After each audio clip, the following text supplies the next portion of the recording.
তো এই জন্য আমরা সবাই হারাম সম্পর্ক থেকে বেরোয় আসার চেষ্টা করবো তো ইনশাআল্লাহ। পাড়ায় মহল্লায় যুবক বন্ধুদেরকে দাওয়াত দিব, হারাম নয় হালালের পথে চলে আসো।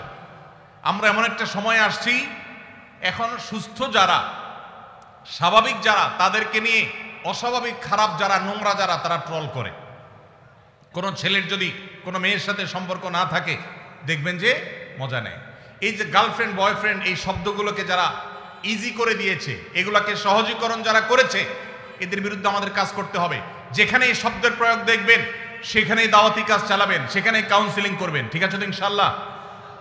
বয়ফ্রেন্ড এবং গার্লফ্রেন্ড এই শব্দের মিনিং কি? এই শব্দের মিনিং হলো একজন দুশ্চরিত্রবান নারী এবং পুরুষ। গার্লফ্রেন্ড কারোর থাকা মানে হলো সেই ছেলে দুশ্চরিত্রবান, কারোর বয়ফ্রেন্ড থাকার মানে হলো সেই চরিত্রহীন। এই লাম্পট্যকে যারা শিল্পে পরিণত করেছে, তাদের বিরুদ্ধে আমাদেরকে জাগতে হবে, জাগাতে হবে ইনশাআল্লাহ। সবাই জাগবেন তো ইনশাআল্লাহ। সমাজকে জাগাতে হবে ভাইরা। আমাদের এই সমাজে স্বামী স্ত্রী এই শব্দের সাথে আমরা পরিচিত ছিলাম আজ থেকে 20-40 বছর আগেও। কারণ হারাম সম্পর্ক আছে এটা জানলেই বলা যাইত না, বলার মতো অবস্থা ছিল না। আর এখন অনায়াসে, নির্দ্বিধায়, বাধাহীনভাবে একে অন্যের সাথে পরিচয় করাচ্ছে তার গার্লফ্রেন্ড, তার বয়ফ্রেন্ড। তার মানে সে একজন চরিত্রহীন, তার দুশ্চরিত্র কর্মের সঙ্গী, সেই পরিচয় দিচ্ছে খুল্লম খোলা। এটাকে কতটা ইজি করে ফেলা হয়েছে। আপনারা যে নাটক দেখে মজা নেন, আপনারা যে সিনেমা দেখে মজা নেন, আপনারা যে উপন্যাস পড়ে মজা নেন, এই সবগুলোর খোলাসা কথা দেখবেন একটাই, যে হারাম সম্পর্ক করো। সব গল্পের মূল কথা একটা না, হারাম সম্পর্ক করা।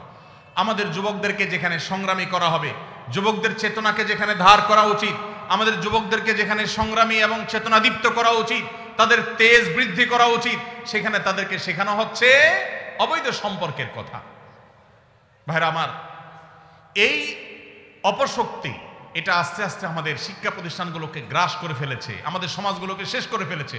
আমরা যদি এখনো সজাগ না হই, তাহলে আর কখন সজাগ হব? অন্তত এই যে ভ্যালেন্টাইন্স ডে আসছে, এটাকে কেউ ভালোবাসা দিবস বলবেন না আল্লাহর ওয়াস্তে। এটাকে ভালোবাসা দিবস বলবেন না। ভালোবাসা দিবস এটা নয়, এটা হলো অবৈধ সম্পর্ক, লাম্পট্য এবং বদমাইশি এবং চরিত্রহীনতার দিবস। কারণ কোন বিবাহিত স্বামী স্ত্রী তাদেরকে দেখবেন না 14 ফেব্রুয়ারি উপলক্ষে তারা ভালোবাসা আদান প্রদান করতে। 14 ফেব্রুয়ারির সকল ভালোবাসা আদান প্রদান এগুলো সব হলো অবৈধ ভালোবাসার আদান প্রদান। 14 ফেব্রুয়ারির তথাকথিত ভালোবাসার আদান প্রদান এগুলো সব হলো চরিত্রহীনতার আদান প্রদান। আল্লাহ তাআলা আমাদের সবাইকে এটার বিরুদ্ধে সংগ্রাম করবার তৌফিক নসিব করুন। চেষ্টা করবেন তো ইনশাআল্লাহ।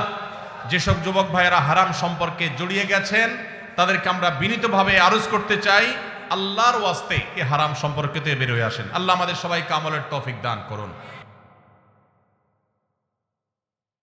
আস-সুন্নাহ ফাউন্ডেশন, উম্মার স্বার্থে সুন্নাহর সাথে।